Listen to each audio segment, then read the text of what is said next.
हा सरकार पुरस्कृत हल्ला होता।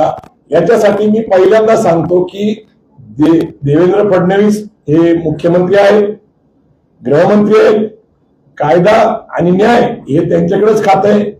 आणि मी तुम्हाला 2 व्हिडिओ तुमच्याच माध्यमातून आलेले हे बावनकुळे हे कशा प्रकारे ताकद, पाठिंबा, विश्वास देतात। दीपक काटे त्यांना गॉडफादर म्हणतात। हे नातं तुमच्याच माध्यमातून मी अधोरेखित करतो। माझी आज अशी मागणी आहे की सरकारला जर नैतिकता साबूत असेल तर या घटनेचा मास्टर माइंड हे बावनकुळे आहेत, ते आता महसूल मंत्री आहेत, ते 2 नंबरचे मंत्री आहेत, ते खोटं बोलतायत सभागृहात आणि प्रचार प्रसार माध्यमापुढे। मी त्यांच्याच भाषणाचे 2 उदाहरणं दिली, एक नाही। आणि त्यांची ऑडिओ क्लिप अवेलेबल आहे त्यांच्या सहभागाची। आणि पूर्ण नियोजनबद्ध पद्धतीने बामसेफ संघटना संपवणे, संभाजी ब्रिगेड, मराठा सेवा संघ, वंचित आणि ज्या ज्या चळवळीतले कार्यकर्ते त्यांना संपवण्याची योजना बनवलेली। एक पक्ष, एक संघटना, एक विचार, 100% भाजप याचा आडसर आम्ही आहे। म्हणून त्यांच्या विचाराच्या आड येत असताना मला एवढं सांगायचं, हा माझ्यावर प्रवीण गायकवाड म्हणून व्यक्तिगत हल्ला नाहीये, संभाजी ब्रिगेड म्हणून हल्ला नाहीये, हा हल्ला एका विचारावर आहे असं माझं स्वतःचा अनुभव आणि मत आहे।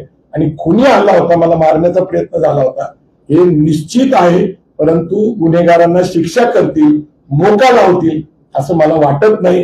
कारण सरकार पुरस्कृतच असल्यामुळं आज उद्या तो गुन्हेगार परत बाहेर सुटणार आहे। तो बेलवर आहे, बेलवर असल्यामुळं धोका अधिक येतो। परत बाहेर पडला तर आज मी नाही तर उद्या कदाचित खेडेकर साहेब असतील, कारण त्यांच्या टार्गेटवर आहेत, प्रकाश आंबेडकर साहेब आहेत, त्याच्यानंतर वामन मिश्राम साहेब आहे, तपास अधिकारी ढाकणे हा बावनकुळे यांचा नातेवाईक आहे अशी माहिती आता आलेली आहे, तपास अधिकारी जो आहे।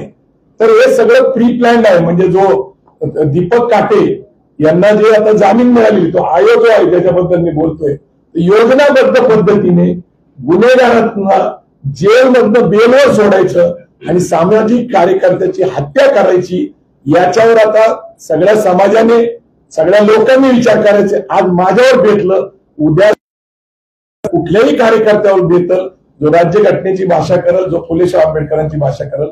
जय जिजाऊ, जय शिवराय।